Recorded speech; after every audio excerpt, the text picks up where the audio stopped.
புது புது அர்த்தங்கள் நிகழ்ச்சியை பார்த்துட்டு இருக்கிறவங்க எல்லாருக்கும் என்னுடைய அன்பான வணக்கங்கள். இந்த நிகழ்ச்சியில் பங்கேற்பதற்காக வழக்கறிஞர் ராமலிங்கம் அவர்களும் வழக்கறிஞர் ராதாகிருஷ்ணன் அவர்களும் நம்ம அரங்கத்துக்கு வந்திருக்கிறாங்க. வணக்கம். பணம் கொடுக்கும் வேட்பாளர்கள் மேல நடவடிக்கை சட்ட திருத்தம் கொண்டு வர சட்ட ஆணையத்துக்கு பரிந்துரை செய்யுங்கன்னு தேர்தல் ஆணையத்துக்கு உயர்நீதிமன்றம், சென்னை உயர்நீதிமன்றம் சொல்லுது. நீதிமன்றத்தால் தண்டிக்கப்பட்ட ஒரு வேட்பாளரை தகுதி இழப்பு செய்வதற்கு எங்களுக்கு அதிகாரம் இருக்கு. ஆனா வாக்காளர்களுக்கு பணம் கொடுத்தது தொடர்பாக வேட்பாளரை தகுதி இழப்பு செய்வதற்கு எங்களுக்கு அதிகாரம் இல்லை அப்படின்னு தேர்தல் ஆணையம் சொன்னதுக்கு உயர்நீதிமன்றம் இப்படி ஒரு பரிந்துரையை நீங்க செய்யலாம் அப்படின்னு சொல்றாங்க.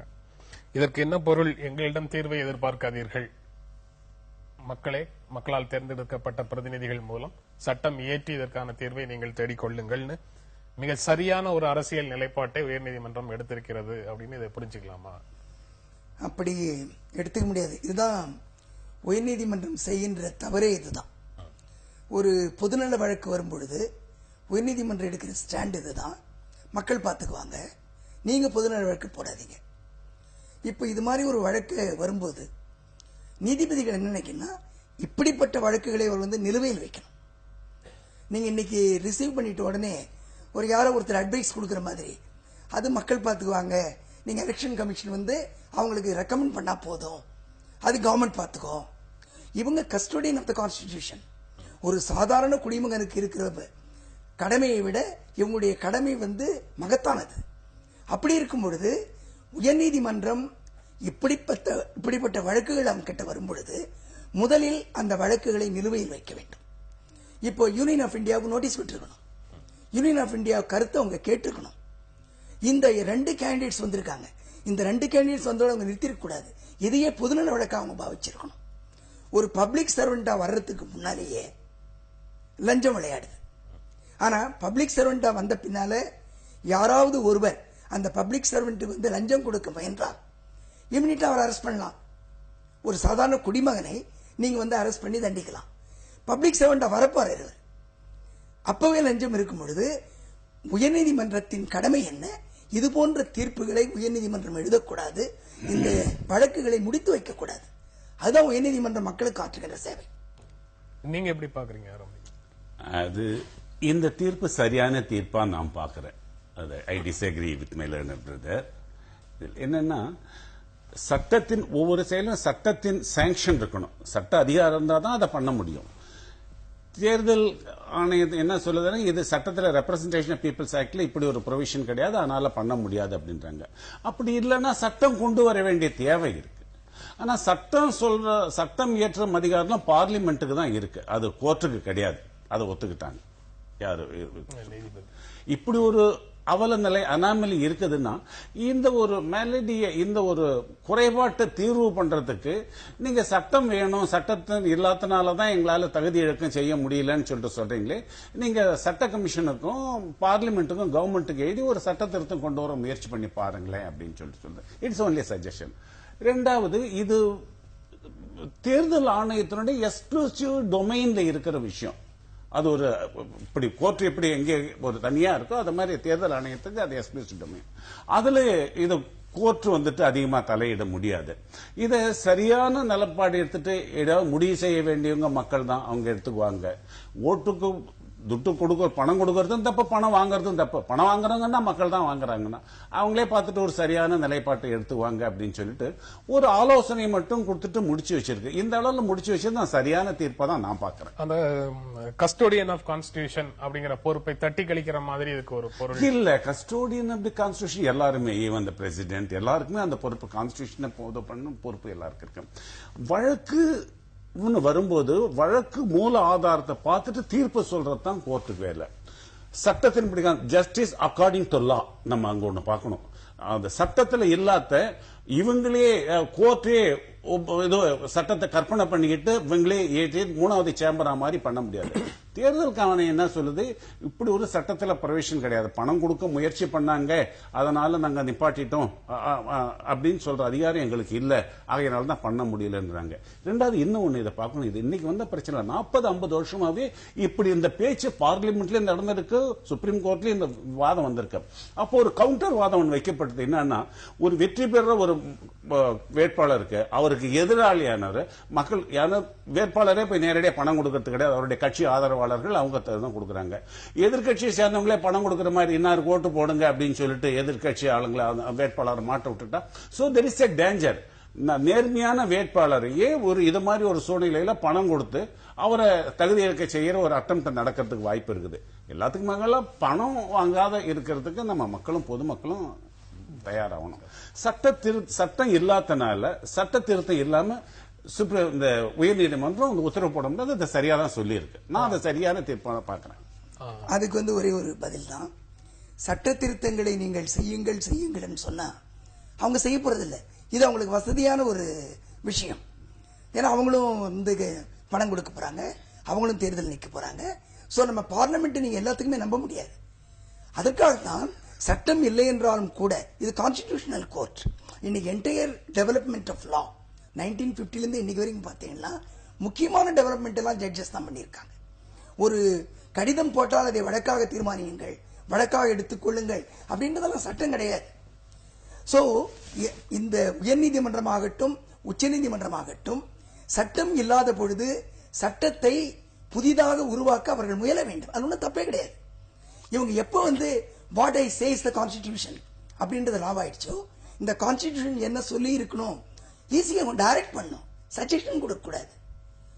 அந்த டைரக்ஷனுக்கும் சஜஷன் நிறைய வித்தியாசம் இருக்கு.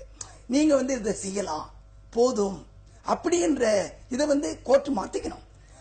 மூன்று அமைப்புகளுக்கும் இடையில இருக்கக்கூடிய அதிகாரத்தை முறையாக பயன்படுத்த வேண்டும். ஒருவருடைய எல்லையை தாண்டி இன்னொருவர் வந்துடக்கூடாது அப்படிங்கறதை மீறி நீங்க சொல்ற மாதிரி நடந்தா அது ஜுடிஷியல் ஆக்டிவிசம் அப்படின்னு குற்றம். இல்ல, judicial activism in accordance with the constitution. In accordance with constitution அவங்க சொல்றாங்க நீங்க செய்யலாம். ஜுடிஷியரின்றது ஆக்டிவிஸ்ட் ஜுடிஷியரி தான். பாத்தீங்களா, நீதி என்பதே நான் எல்லாவற்றையும் தாண்டி நீதி செலுத்தலாம். சட்டத்துக்கு உட்பட்டு நீதி செலுத்தணும் இல்லை, நியாயத்துக்கு உட்பட்டு நீதி செலுத்தலாம். அதுதான் உங்களுடைய டியூட்டி. சோ அதை தட்டி கழிக்கிறது தான். அதாவது நிறைய பொதுநல வழக்குகள் நாங்கள் பார்த்திருக்கோம். பொதுநல வழக்குகள் எல்லாம் உங்களுக்கு ஒரு அலர்ஜி. ஏன்னா மற்ற வழக்குகள் தான் ரொம்ப இம்பார்ட்டன்ட். ஒரு பொதுநல வழக்கு 1000 வழக்குகளை தடுக்கும். அது இந்த உயர்நீதிமன்றம் உணர வேண்டும், உச்சநீதிமன்றம் உணர வேண்டும். இது இப்படி இல்லை.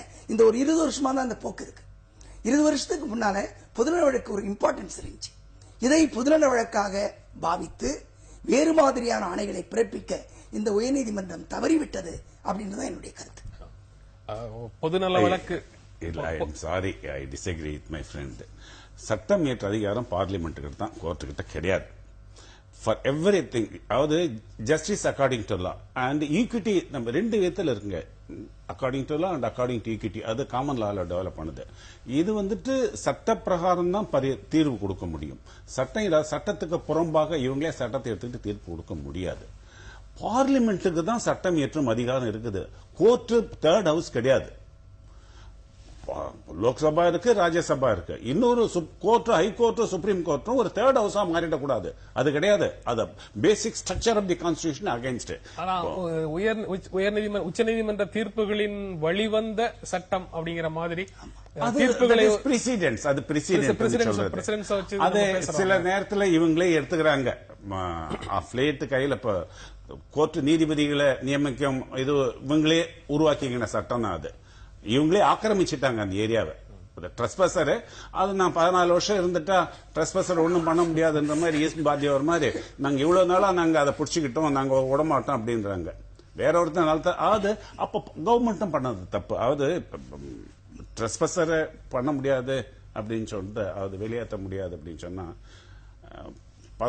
ஓனருக்கு தெரிஞ்சு, உரிமையாளருக்கு தெரிஞ்சு ஒருத்தன் 14 வருஷம் 12 வருஷம் ஒரு இடத்துல இருக்கிறான் அப்படின்னு சொன்னா அவனை வெளியே போகணும்னு சொல்லாத இருக்கிறான் அப்படின்னு சொன்னா அதுக்கு பிறகு என்ன, he is adversely possessed, right of adverse possession வாங்க.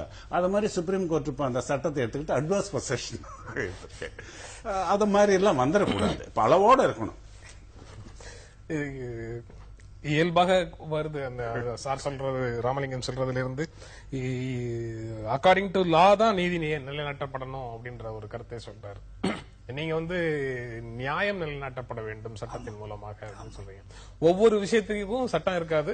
சோ சட்டத்தின் அடிப்படை உணர்வை புரிந்து கொண்டு அதற்கான நியாயத்தை வழங்குவதும் நீதிமன்றத்தினுடைய கடமை அப்படின்னு சொல்றீங்க. ஆனா அது நீதிபதியினுடைய புரிதலை பொறுத்துதானே அந்த தீர்ப்பு வரும். கண்டிப்பா. அதனால்தான் சோஷியல் கான்சியன்ஸ் இருக்கிறவங்களே நீங்க நீதிபதிகளா போடுங்கன்னு சொல்றோம்.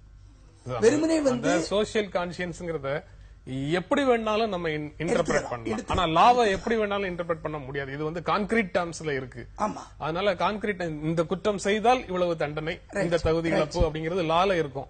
ஆனா அறத்தின் அடிப்படையில நீதிபதியினுடைய புரிதலின் அடிப்படையில ஒரு விஷயத்தை செட்டில் பண்ணார்னா அது அந்த புரிதல் இல்லாதவர்களுக்கு அநியாயமான தீர்ப்பாக தெரிவதற்கும் வாய்ப்பு இருக்கு. அந்த அறத்தின் அடிப்படையில தீர்ப்பு சொல்ற நிறைய நீதிபதிகள் வேண்டும் என்றதுதான் இந்த 60 ஆண்டுகளாக உச்சநீதிமன்றம் சொல்றது. 60 ஆண்டுகளாக தான் சொல்லிட்டு இருக்காங்க. அறத்தின் அடிப்படையில் நீங்கள் தீர்ப்பு எழுத வேண்டும், சட்டத்தின் அடிப்படையில் மட்டுமல்ல. அதனாலதான் இந்த பொதுநல வழக்கு உருவாச்சு. ஒவ்வொரு விஷயத்திலும் ஜஸ்டிஸ் அக்கார்டிங் டு லா மட்டும் போறாது, ஜஸ்டிஸ் இருக்கணும். அதுதான் முக்கியம். அக்கார்டிங் டு லான்றது different. According to law everybody knows. அதனால இவங்க டெவலப் பண்ற கடமைப்பட்டவர்கள். அதுதான் நான் சொல்ல வரேன். எலெக்ஷன் பெட்டிஷன் எப்படி டிஸ்போஸ் ஆகுங்க? அடுத்த எலெக்ஷன் வரும்போது தான் டிஸ்போஸ் ஆகும். அதனால இது போன்ற வழக்குகளை முக்கியமான வழக்காக எடுத்துக்கொண்டு அவங்க யூனியன் ஆஃப் இந்தியாவுக்கு நோட்டீஸ் கொடுத்து இப்பவே சீர்திருத்தம் கொண்டு வந்திருக்கணும். அதுதான் உங்களுடைய டியூட்டி. சீர்திருத்தத்துக்கான அழுத்தத்தை நீதிமன்றத்தால கொடுக்க முடியும், சட்டத்தை ஏற்ற முடியாதுன்னு சொல்ல முடியாது சார். இது இப்படி ஒரு வழக்கு விசாரணைக்கு வருது, வாத பிரதிவாதங்களை கேட்கறாங்க. கேட்டு நீங்க தகுதி நீக்கம் செய்யணும்னு சொல்லிட்டு ஒரு தரப்பு மனுதாரர் கேட்கறாங்க. செய்யறதுக்கு எனக்கு சட்டத்துல இடம் இருக்குன்னு எதிரால தேர்தல் ஆணையம் சொல்லுது. என்னன்னா அப்படி ஒரு சட்டம் இல்லாம போது அதை பத்தி யோசனை பண்ணுங்களேன். உங்களுக்கு நீங்க கவர்மெண்ட்டுக்கு எதுங்க சட்ட கமிஷன் சொல்லுங்களேன். அதோட நிப்பாட்டிக்கிட்டாங்க. அது சரியான அளவுல ஒரு எல்லை லக்ஷ்மண் ரேகா. அந்த லக்ஷ்மண் ரேகாவோட நின்னுகிட்டு இது எங்க வேலை கிடையாது. ஆனா சொல்லலாம் என்ன நடக்குது, யதார்த்தம் என்ன இருக்குது. ஏன்னா யதார்த்தம் 50 வருஷமா நடந்துகிட்டு இருக்கிறது கோர்ட்ல சொல்றாங்க. ஒரு ஆலோசனையா சொல்லிட்டு அதை முடிச்சு வச்சுறாங்க. 40 வருடங்களுக்கு முன்னாலேயோ 50 வருடங்களுக்கு முன்னாலேயோ கூட உச்சநீதிமன்றத்தில் இதை பற்றிய விவாதம் நடந்திருக்கு. அதுல அப்படி இருக்கும்போது இன்னும் சட்ட கமிஷனுக்கு, சட்ட ஆணையத்துக்கு நீங்க பரிந்துரை செய்யுங்க தேர்தல் ஆணையத்திடம் சொல்லி அந்த சட்ட ஆணையம் அந்த பரிந்துரையை ஏற்று அல்லது பரிசீலனை செய்து ஒரு சட்டத்தை ஏற்றி வர்றதுக்குள்ள இன்னும் எத்தனை சட்டமன்ற தேர்தல்களை நாம சந்திக்க வேண்டியது இருக்குமோ அப்படிங்கிற நடைமுறை சிக்கல் அதுக்குள்ள இருக்கு. உண்மை. இதுல என்னன்னா இது எல்லா கவர்மெண்ட்டுமே எல்லா அரசுமே அதை பத்தி யோசனை பண்ணி இருக்கு அப்படின்னு ஒரு ஆர்டிகல் கூட படிச்சிருக்கேன். என்னன்னா ஒரு நேர்மையான இது இப்படி ஒண்ணு பணம் கொடுக்க முயற்சிப்பவரை தகுதி இழக்க செய்யலாம்னு வந்துடுச்சுன்னா இப்போ நீங்களும் நானும் போட்டிடுறோம் வாதத்துக்கு, நியாயமா போட்டிட்டு இருக்கீங்க. நான் உங்களை தகுதி இழக்க செய்யணும்னா ஒரு எக்ஸ் ஒருத்தனை கூப்பிட்டு இன்னாருக்கு ஓட்டு போடுங்கன்னு சொல்லிட்டு உங்களுக்கு ஓட்டு போட சொல்லி இவனுக்கு நான் பணம் கொடுத்துட்டு 4 பேர் புகார் கொடுத்து விட்டுட்டேன் அப்படின்னு சொன்னா கேட்டா இன்னார் தான் பணம் கொடுக்க சொன்னார். ஏன்னா கொடுக்கப்பட்ட எக்ஸ் ஒரு நல்ல வேட்பாளரையும் நியாயஸ்தரையும் அதை பண்ணிட முடியும், அது பாதிக்கும். சோ அது ஒரு எப்படி நடைமுறைப்படுத்துறது, அது ஓட்ட இல்லாத எப்படி பண்றதுன்னு போது அந்த சிக்கல்லாம் யோசனை பண்ணிட்டு தான் பேசாம அதை ஒன்றும் பண்ணல அப்படின்னு நினைக்கிறேன். அப்படி ஒரு பேச்சு வந்தது. அப்படி போட்டா எதிர்கட்சியினரே பண்ணிடலாமே அந்த வேலையை, மாறி மாறி புகார் கொடுக்கலாமே. அப்போ இந்தியாவில் யாருமே போட்டியிட முடியாத ஒரு சூழ்நிலைக்கு வந்துடும். திமுக காரன் அண்ணா திமுக சொல்லும், அண்ணா திமுக அங்க சொல்லுங்க, எல்லா கட்சிக்காரருமே ஆளுக்கு 10 பேரை காசு கொடுத்துட்டு 10 பேரை புகார் கொடுத்துட்டாங்கன்னா என்ன பண்ண முடியும்? அதுல ஒரே ஒரு சஜஷன் இருக்கு. கட்சியை நம்ம பொறுப்பாக்கணும். இப்போ இம்பார்ட்டன்ட் சஜஷன் தான். ஒரு இண்டிவிஜுவல் காசை கொடுத்தா கூட கட்சி அதுக்கு பொறுப்பானது. இன்னைக்கு அவரை விட்டுட்டு நீங்க வேட்பாளரை ரத்து செய்தா கூட இன்னொரு வேட்பாளர் அந்த கட்சியில் தான் வரப்போறாரு. இறுதியில் கட்சியை பொறுப்பாக்கி கட்சியை டீரெகனைஸ் பண்ற அளவுக்கு இதை கொண்டு வரணும். அப்பதான் பயப்படுவாங்க. சோ இப்படிப்பட்ட செக்ஷன்லாம் எப்படி வரும்? நீங்க சொல்றது புரிஞ்சுக்க முடியுது. ஆனா ஒரு தனி மனிதராக இருக்கிற வேட்பாளரையே தகுதி இழக்க செய்ய முடியாத நிலையில இருக்க கட்சி. அதனாலதான் உயர்நீதிமன்றம் அழுத்தம் கொடுக்கணும், இத சஜஷன்ஸ் வரவேற்கணும். நீங்க தட்டி கழிக்க கூடாது. என்னுடைய ஆர்குமெண்ட் இதுதான். உயர்நீதிமன்றத்திற்கு இந்த பொறுப்பு இருக்கு, உங்களுக்கு தெரியுது. எப்படிப்பட்ட பொறுப்பு உங்களுதுன்னு உங்களுக்கு தெரியும். நீங்க நிச்சயமா யூனியன் ஆஃப் இந்தியாவுக்கு நோட்டீஸ் அனுப்பிச்சு இத வழக்கு கொஞ்சம் நிலுவையில் வைங்க. 15 நாள் 30 நாள் இதுல என்ன இருக்கு? 10 வருடங்களா நிலுவையில் இருக்கு வழக்கு. இது போன்ற வழக்குகளை முக்கிய வழக்காக கருதி நிலுவையில் வைத்து அனைவரையும் அழைத்து நீங்கள் மக்களுக்கு உதவி செய்ய வேண்டும். நீங்க அதை பார்த்தீங்க, நாங்க அதை பார்த்தீங்கன்னு சொல்றது உயர்நீதிமன்றத்தின் வேலை அல்ல. நீங்க district judges, civil judges, junior division செய்யலாம், ஜஸ்டிஸ் அக்கார்டிங் டு லா. நீங்க கான்ஸ்டிடியூஷனல் கோர்ட், நீங்க டெவலப் பண்ணி ஆகணும். இன்னொரு செய்தி இன்றைய நாளிதழில் பீகாரை பற்றியது. பீகார் மாநிலத்தில் நடந்து முடிஞ்ச 12வது வகுப்பு பொதுத் தேர்வுல கலை பாடப்பிரிவுல மாநிலத்தில் முதலிடம் பிடித்த ஒரு மாணவி செய்தி சேனல்கள் கேட்ட இன்டர்வியூல அரசியல் அறிவியல் பொலிட்டிக்கல் சயின்ஸ்ங்கிற பாடம் வந்து சமையல் தொடர்பானது அப்படின்னு பதில் சொன்னாங்கிறதை ஒட்டி ஒரு சர்ச்சை ஓடிட்டு இருக்கு. அந்த முதலிடம் பெற்றவர்களை எல்லாம் பள்ளி தேர்வு கமிட்டி சிறப்பு குழுவினர் முன்னால நேர்காணலுக்கு கூப்பிட்டுருக்காங்க. அங்க ஒரு தேர்வு மாதிரி ஒன்று நடக்கும் அப்படின்னு சொல்றாங்க. அதுல தேர்வாகாதவர்கள் முடிவுகளை ரத்து செய்துட்டு வேற ஏதோ புதுசா பண்ண போறோம்னு நிறைய இதெல்லாம் சொல்றாங்க. இதை எப்படி பாக்குறது? முதலிடங்கள் வரக்கூடிய நபர்கள் கூட இது போன்ற விஷயங்களை தெரிந்து கொள்வது இல்லை அப்படின்னு பார்க்கணுமா, இல்ல பாடங்களை மட்டுமே படிக்கிறதுக்கு கற்றுக் கொடுத்தோம் அப்படின்னு சொல்லி அதை புரிந்து கொள்வதா? அதுவும் என்னென்ன பாடங்கள்லாம் இருக்குங்கிறதையும் அவங்களால சொல்ல முடியல. எத்தனை மதிப்பெண்களுக்கு டோட்டலா எத்தனை மணி 5 சப்ஜெக்ட்டுக்கு 500, 6 சப்ஜெக்ட்டுக்கு 600, அது 5 சப்ஜெக்டா 6 சப்ஜெக்டா அப்படிங்கிறது கூட அவங்களால சொல்ல முடியலன்னு அந்த செய்தியில சொல்றாங்க. எப்படி பாக்குறது? இதுல தாய்மொழி வழி கல்வி கிடையாது. இதுதான் மேஜர் இஷ்யூ. இந்தியா முழுதுமே நீங்க ஃபர்ஸ்ட் ஸ்டாண்டர்ட்ல இருந்து அட்லீஸ்ட் 10th ஸ்டாண்டர்ட் 12th இப்போ 12th ஸ்டாண்டர்ட் இந்த 12 வருஷமும் தாய்மொழி வழி கல்வி இருந்தா இந்த பிரச்சனை வராது. ஏன்னா இல்ல, தயவு செய்து மன்னிக்கணும், ஒரு 5 சப்ஜெக்ட்டுக்கு டெஸ்ட் எழுதுறோமா 6 சப்ஜெக்ட்டுக்கு டெஸ்ட் எழுதுறோமா டோட்டல் 500 600 600க்கு நம்ம வாங்கி இருக்கிற மொத்த மதிப்பெண்கள் 500க்கா 600க்காங்கிறது கூட சொல்ல முடியாதா? அது மொழிக்கல்வி சார்ந்ததா? இல்ல, எதுக்கு சொல்றேன்னா இந்த 2 கேண்டிடேட்ஸ் இது மாதிரி ஏதாவது தவறான வழியில இந்த மார்க் வாங்கி ஃபர்ஸ்ட் மார்க் வந்திருக்கலாம். பொதுவா எல்லாருமே அப்படி இருக்கிறதுக்கு வாய்ப்பு இல்லை. இந்த ஃபர்ஸ்ட் வாங்குறவங்களுக்கு அந்த மாஃபியா இருக்கு.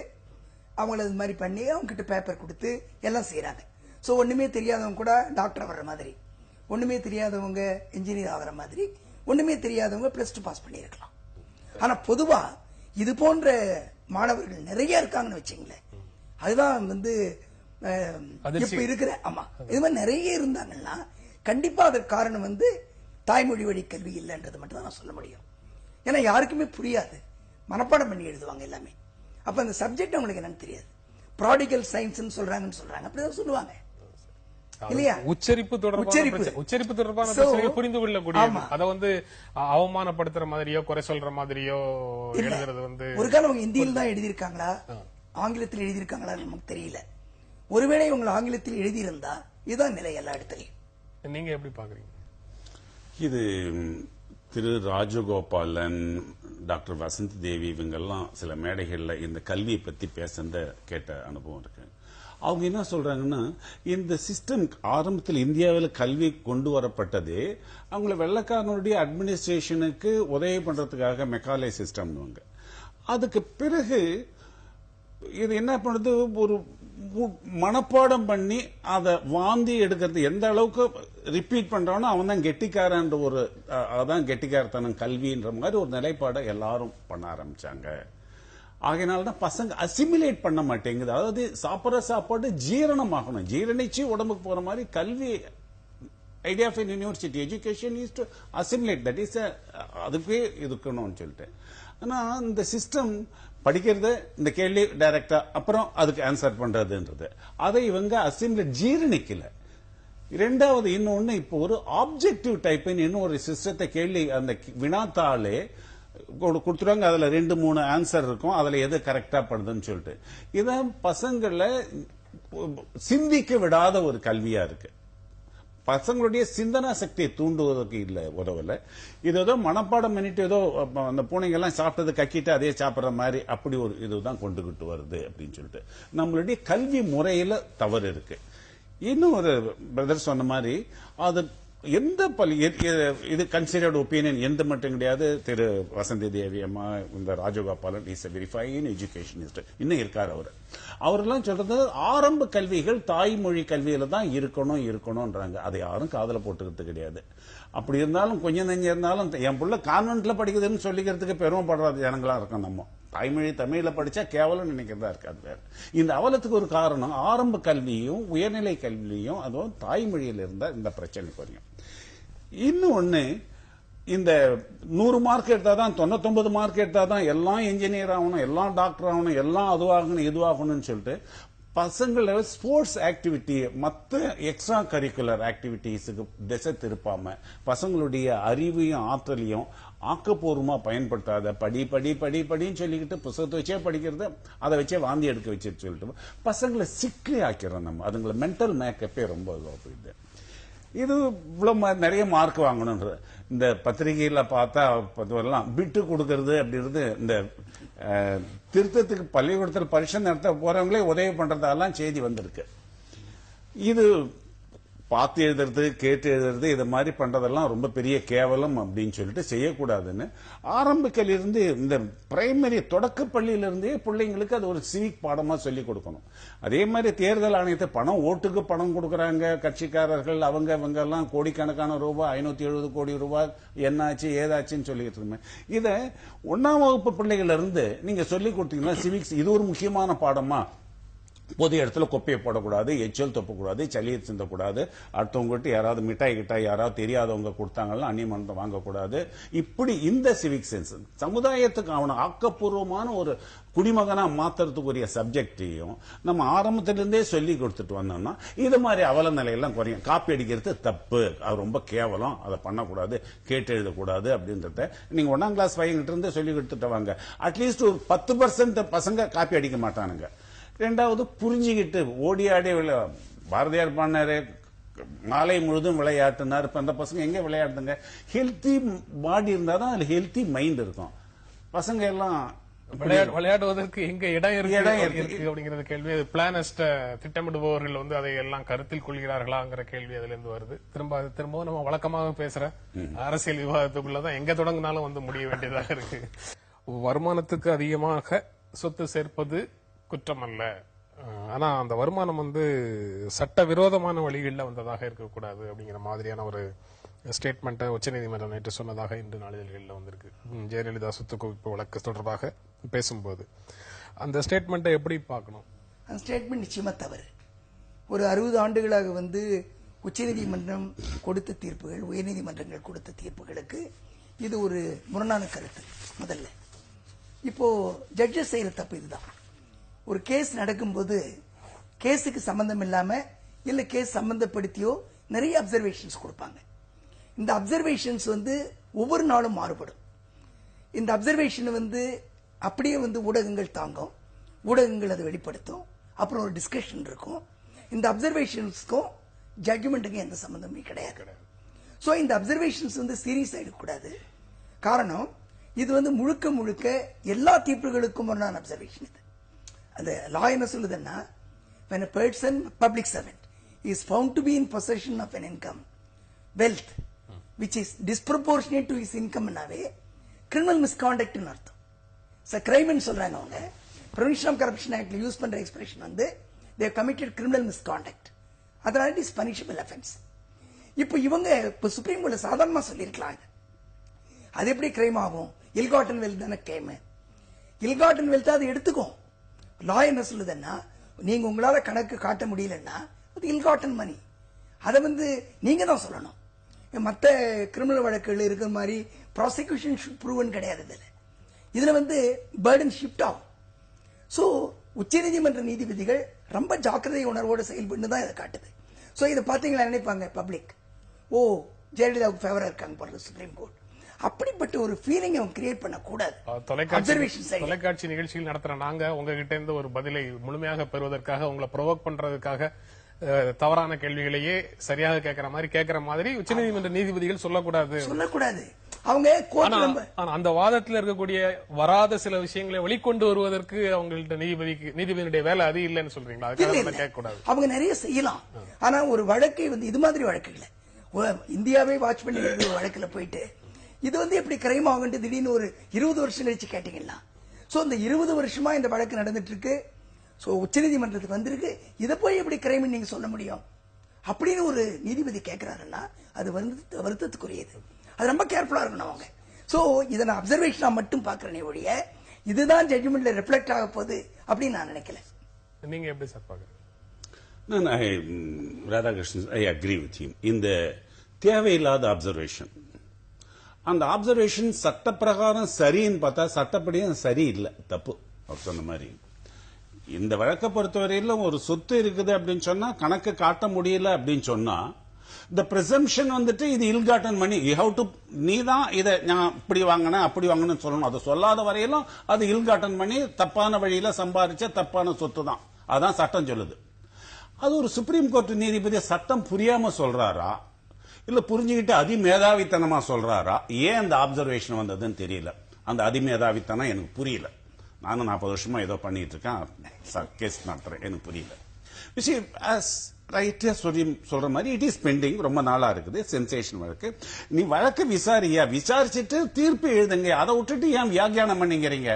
எஸ், அதாவது கிரிமினல் சட்டத்தில் mere possession receiver of stolen ப்ராப்பர்ட்டின்னு ஒன்று இருக்கு, 411 வரும், 414 செல்ல 411. அதுல mere possession is not an offence இருக்கு. இது இந்தியன் பீனல் கோட்ல ஒரு பொருளை வச்சுக்கிட்டு இருந்தா that is not an offence.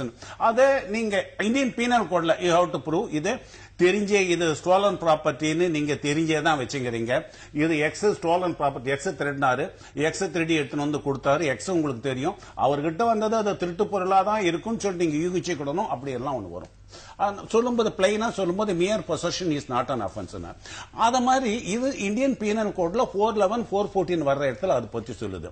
ஆனா இது பிரிவென்ஷன் ஆஃப் கரப்ஷன் ஆக்ட் வேற, அதனுடைய பர்பஸே வேற, அதனுடைய ஆம்பிட் வேற. அது புரியாத ஜட்ஜி அங்க உட்காந்துங்கிறாரு. நான் ரொம்ப கடுமையா இது. ரெண்டாவது ஒண்ணு, இது தீர்ப்பினுடைய விளைவை போக்க மாற்றக்கூடியது. பிகாஸ் சுப்ரீம் கோர்ட் ஜட்ஜே சொல்லிட்டா இருப்பான், mere possession is not an offence சொல்லிட்டு, இல்காட்டன் மணின்னு சொல்லிட்டு சொன்னாதான் அஃபென்ஸ் சொல்லிட்டு மேற்கொண்டு ஹைகோர்ட் ஜட்ஜி திருப்பி அனுப்புறாங்க, ரீஅப்ரைசல் எவிடன்ஸ் ரீஅப்ரைஸ் பண்ணி திருப்பி அனுப்புறாங்கன்னா இந்த அப்சர்வேஷன்ல ஹைகோர்ட் ஜட்ஜி உட்காந்து நம்ம இப்படி ஏற்கனவே சுப்ரீம் கோர்ட் சொல்லிக்குதுன்னு சொல்லிட்டு பார்ப்பாங்க. சில நேரத்தில் பேசாது இருப்பதிலே நல்லதுன்னா இவங்களாம் வாயை பொத்திக்கிட்டு வழக்க விசாரி 2 தரப்பையும் கேட்டுக்கிட்டு என்னன்னு தீர்ப்புல எழுதுங்க. நீங்க இந்த மாதிரி பண்றீங்க. இது his observation is wrong in law. சட்டப்படியும் தவறு அப்படின்னு சொல்றீங்க. சட்டப்படியும் தர்மப்படியும் தவறு. அந்த வேலையை பண்ணக்கூடாது. ஒரு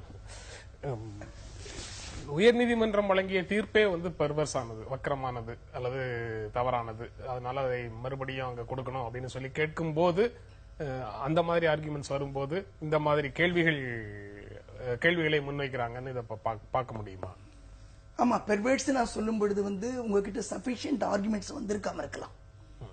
இப்போ ஒரு ஆர்குமெண்ட் முழுமையா அட்வொகேட்ஸ் கிட்ட வாங்கறதுக்கு கூட சில நேரத்தில் இப்படிப்பட்ட அப்சர்வேஷன்ஸ் கொடுக்கலாம். சோ இது அப்சர்வேஷன், ஒரு ரியாக்ஷன்.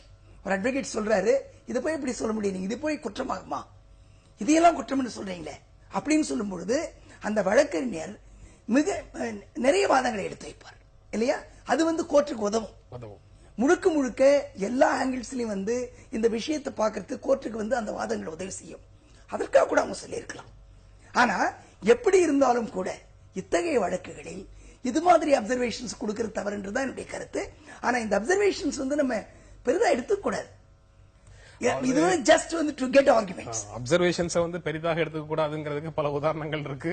உங்களுடைய வழக்குகள்ல இருந்தே சொல்லணும்னா, கூடங்குளம் தொடர்பான வழக்குகளை நீங்க உயர்நீதிமன்றத்தில் நடத்தும் போதும் சரி, பிரசாந்த் பூஷனோட சேர்ந்து உச்சநீதிமன்றத்தில் நடத்தும் போதும் சரி, அப்சர்வேஷன்ஸாக வந்ததெல்லாம் ஒரு விதமாகவும் தீர்ப்பு வேறு விதமாகவும் இருக்கும். அதே மாதிரியான சூழல் இதுக்கும் வருவதற்கான வாய்ப்பு இருக்குன்னு சொல்ல முடியும். இல்ல, சொல்ல முடியாது. காரணம் என்னன்னா, இது அப்பீல் அகெயின்ஸ்ட் அக்யூட்டல்.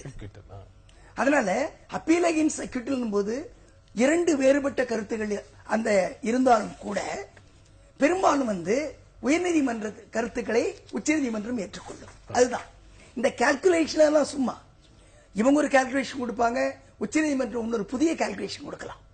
ஆனா பொதுவாக அப்பீல் அகெயின்ஸ்ட் அக்யூட்டல் வரும்பொழுது நார்மலா 2 கருத்துக்கள் இருந்தால் உயர்நீதிமன்றத்தின் கருத்தை உச்சநீதிமன்றம் ஏற்றுக்கொள்ளும். அதை விடுவித்த நீதிமன்றத்தினுடைய கருத்தை ஏற்றுக்கொள்ளும். நிச்சயமா ஏற்றுக்கொள்ளும். அப்படி அது ரிலேட் பண்ணி பாத்தீங்கன்னா ப்ராபபிலி இந்த அப்சர்வேஷனே கடைசியில் உண்மையா இருக்கும். நீங்க எப்படி சார் பாக்குறீங்க appeal against acquittal? Supreme Court reverse பண்ண முடியாது. இட் ஷுட் சிவர்ட் பேக். அதாவது 2-3 ஆப்ஷன் தான் இருக்கு அதுக்கு. ஒன்னு, ரீஅப்ரைசல் ஆஃப் எவிடன்ஸ் ரீஅப்ரைஸ் பண்ணுங்க ஹைகோர்ட்டுக்கு அனுப்பலாம், ஹைகோர்ட்டுக்கே மறுபடியும் பண்ணும். ரெண்டாவது, ரொம்ப இதுவா இருக்குன்னா ட்ரையல் கோர்ட்டே பண்ணலாம்னு கூட சொல்லலாம். ஆனா ட்ரையல் கோர்ட் ஃபைண்டிங் வந்துட்ட பிறகு சுப்ரீம் கோர்ட்டும் இல்ல ஹைகோர்ட்டும் தான் பண்ணணும். Proper courts will be Supreme கோர்ட்டும் டிசைட் பண்ணலாம், ஹைகோர்ட்டுக்கும் திருப்பி அனுப்புறதுக்கு வாய்ப்பு இருக்கு. ரீஅப்ரைசல் ஆஃப் எவிடன்ஸ் அது ஹைகோர்ட் தான் பண்ணணும். இது என்ன பண்ண போறாங்கன்னு அது பெத்த பெருமாள் பண்றது யாருக்கு தெரியும்? இல்ல, இது முடிந்த வழக்கு தானே, ஒரு தீர்ப்பு வந்த ஒரு வழக்கு. அந்த தீர்ப்பை மாற்ற முடியாது.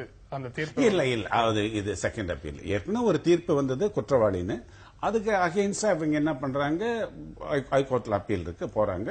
இது SLPல போயிருக்காங்க. சுப்ரீம் கோர்ட் இதை தீர்ப்பை திருத்த முடியும். ஏற்கனவே குற்றவாளின்னு ஒரு காம்பிடன்ட் கோர்ட் ஜூரிஸ்டிக்ஷன் வந்துட்டு குற்றவாளின்னு சொல்லிச்சு. அதுக்கு மேல அப்பீல் போறாங்க. அப்பீல்ல வந்துட்டு அவங்க எவிடன்ஸையும் லாவையும் ரிவைவ் பண்ணிட்டு சொல்றாங்க குற்றவாளி இல்லைன்னு. அதுக்கு மேல ஸ்பெஷல் நியூ பெட்டிஷன் போட்டு போறாங்க. அதாவது அப்பீல்ல இந்த ஜட்ஜை அப்ரைஸ் பண்ண விதம் சரியில்லை அப்படின்னு சொல்லிட்டு போறாங்க. அது மாதிரி நிறைய கேஸ் இருக்குது. இப்ப சுப்ரீம் கோர்ட்டே தீர்ப்பை ரத்து பண்ணலாம். சுப்ரீம் கோர்ட்டை விடுதலை இல்ல குற்றவாளின்னு சொல்லலாம்.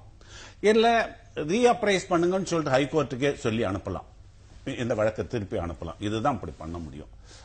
நிறைய வழக்குகள் நம்ம பார்த்தோம். நிறைய கேஸுங்க டிஸ்ட்ரிக்ட் முன்சிப் ஒரு ஜட்ஜ்மெண்ட் எழுதியிருப்பாரு. அதுக்கு பிறகு அகேன்ஸ்டா சப் ஜட்ஜை மாத்திருப்பாரு. டிஸ்ட்ரிக்ட் ஜட்ஜ், ஹைகோர்ட் 3 கோர்ட்டுங்க தீர்ப்பு மாத்திருக்கோம். சுப்ரீம் கோர்ட் முன்சிப் சொன்னதான் கரெக்ட்னு சொல்லிட்டு வர்றதெல்லாம் உண்டு. அது மாதிரி இருந்திருக்கு. நம்ம ஏற்கனவே ஒரு நிகழ்ச்சியில பேசுன மாதிரி இந்த இடத்துல தான் அந்த section 378 code of criminal procedure வருது. அது முழுக்க விடுவிக்கப்பட்ட தீர்ப்பு. அந்த குற்றவாளியை எந்த தீர்ப்பு விடுவிக்குதோ அந்த தீர்ப்பு வழங்கிய நீதிமன்றம் சான்றுகளை எப்படி எந்த கோணத்தில் ஏற்றுக்கொண்டதோ அப்படியே தான் உச்சநீதிமன்றத்திலேயே ஏற்றுக்கொள்ளும் அப்படிங்கிற மாதிரி கொள்ள வேண்டும் அப்படின்னு சொல்ற மாதிரி பொருள் இருக்கு அப்படின்னு பார்க்க முடியுது. இல்ல, அதை பார்க்கலாம். எப்படின்னா கீழ்கோர்ட்ல அக்யூட் பண்ணிடுறாங்க, ஹைகோர்ட்டுக்கு வராங்கன்னு வச்சுங்களேன். அதே பிரின்சிபல் தான் ஹைகோர்ட் அக்யூட் பண்ணும்போது சுப்ரீம் கோர்ட் எடுக்கும். இப்ப கீழ்கோர்ட்ல என்ன இருக்குதோ அதே தான் இந்த பிரின்சிபல் தான் அப்ளை பண்ணும். பொதுவாக இது போன்ற வழக்குகளில் உச்சநீதிமன்றம் அந்த அக்யூட்டலை டிஸ்டர்ப் பண்ணாது. அதுதான் உண்மை. ஆனா இப்போ உச்சநீதிமன்ற நீதிபதிகளை அவங்களுடைய கருத்தை எடுத்து பார்த்தா ஒருவேளை இந்த பர்டன் ஆஃப் ப்ரூஃப் ஷிஃப்ட் பண்ண வேண்டிய காலம் வரும் அப்படின்னு நினைக்கலாம். பெரும்பாலும் public servants burden of proof அவங்க செய்ய வேண்டியதில்லை.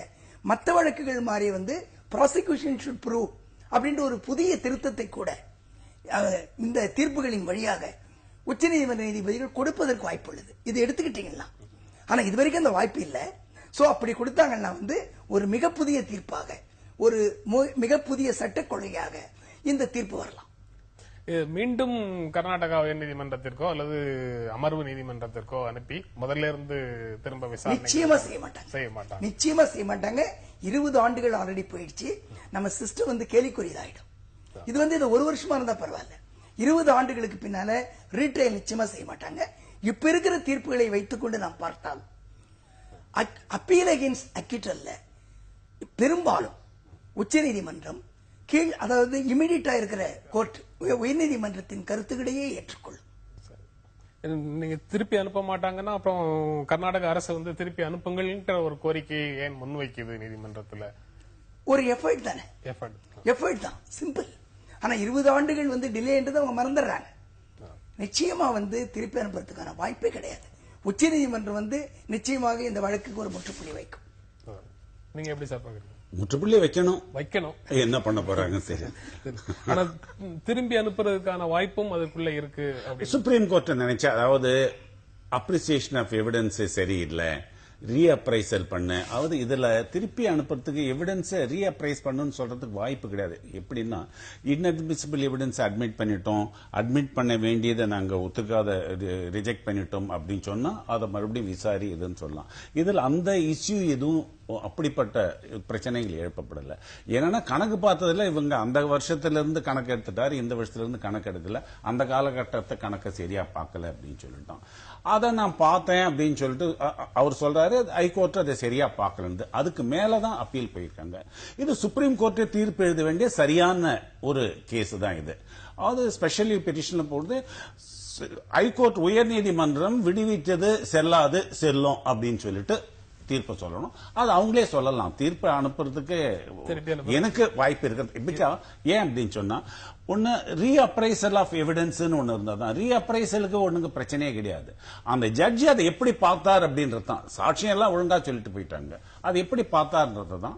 ஆனா உள்ள நிறைய ரெக்கார்டெல்லாம் பாக்குறாங்க இருக்குது. அது கோர்ட்டுக்கு தான் தெரியும். நம்ம முழு ரெக்கார்டும் பார்க்காம நம்ம ஒரு அரை ரெக்கார்டு தானே ஒப்பீனியன் கொடுத்துடக்கூடாது.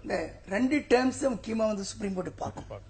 சோர்ஸ் ஆஃப் இன்கம், இது ரெண்டுக்குமே ஒரு புதிய டெபினிஷன் கொடுக்கறதுக்கான வாய்ப்பு இருக்கு. Source of income and income. Income source இல்லாம இன்கம் வர்றதுக்கு வாய்ப்பு இருக்கா? இல்ல, which is the correct source என்றதை அவங்க எடுக்கிறாங்க. இதை வந்து சோர்ஸ் சொல்ல முடியுமான்ற கேள்வி எழுப்புறாங்க அவங்க. விச் இஸ் த இன்கம் எடுக்கிறாங்க. இது ரெண்டுமே எடுக்கும் பொழுது ஒன்னு உயர்நீதிமன்றம் சொல்லுவதை ஏற்றுக்கொள்ளலாம், சொல்லாமல் விடுத்ததை எடுத்துக்கொண்டு புதிய தீர்ப்பும் வழங்கலாம். புதிய தீர்ப்பும் வழங்கலாம்.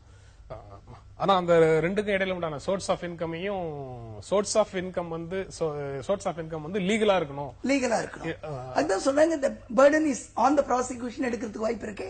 இப்ப இவங்க சொல்ற மாதிரி இருந்தா நான் ப்ரூவ் பண்ண வேண்டிய அவசியம் இல்ல, நீங்க ப்ரூவ் பண்ணுங்க இது இல் காட்டன் மணி அப்படின்னு சொல்றதுக்கான வாய்ப்பு இருக்கு. அவங்க கேள்வி போடுறதை வச்சுட்டு பார்த்தா நம்ம நிகழ்ச்சியை நிறைவு செய்யற இடத்துக்கு வந்துட்டோம்.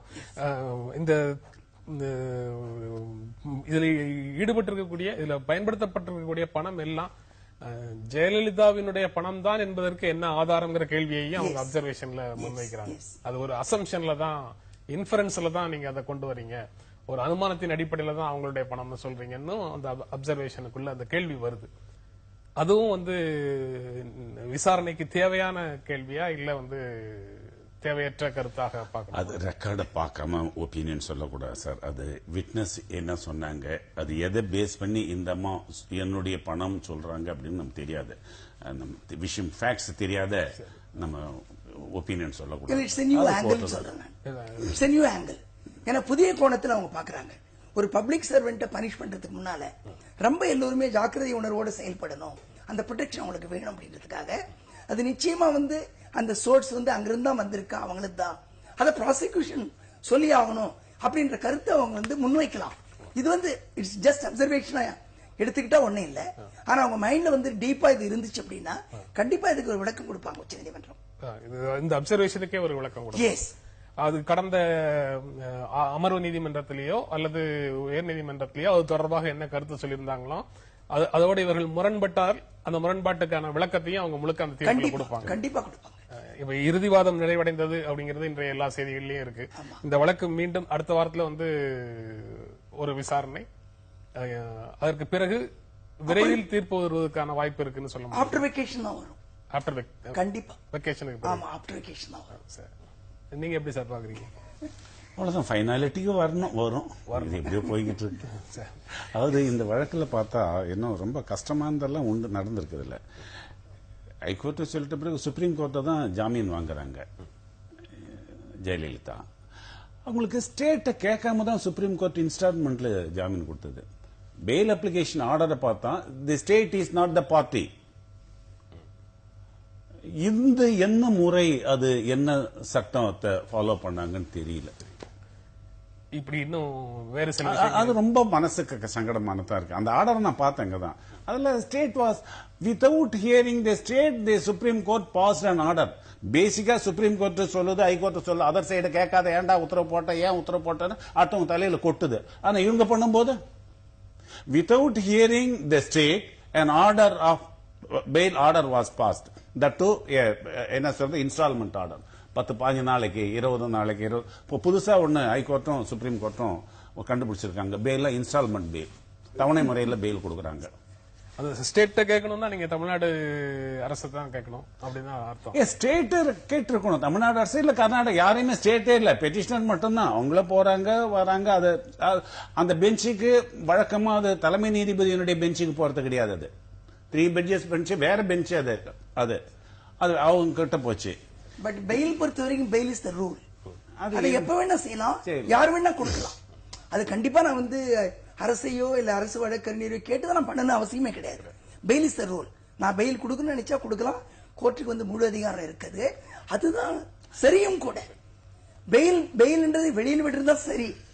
அந்த சிறை என்றது வந்து எக்ஸெப்ஷன். அது அதர் சைடு கேட்காம உத்தரவு போடக்கூடாதுன்றாங்க சுப்ரீம் கோர்ட் இந்த கேஸ்ல பண்ணிருக்கு. இந்த நிகழ்ச்சியில பங்கேற்று உங்களுடைய கருத்துக்களை பகிர்ந்து கொண்டிருக்க எங்கள் நெஞ்சார்ந்த நன்றி. மீண்டும் சந்திப்போம். நன்றி, வணக்கம்.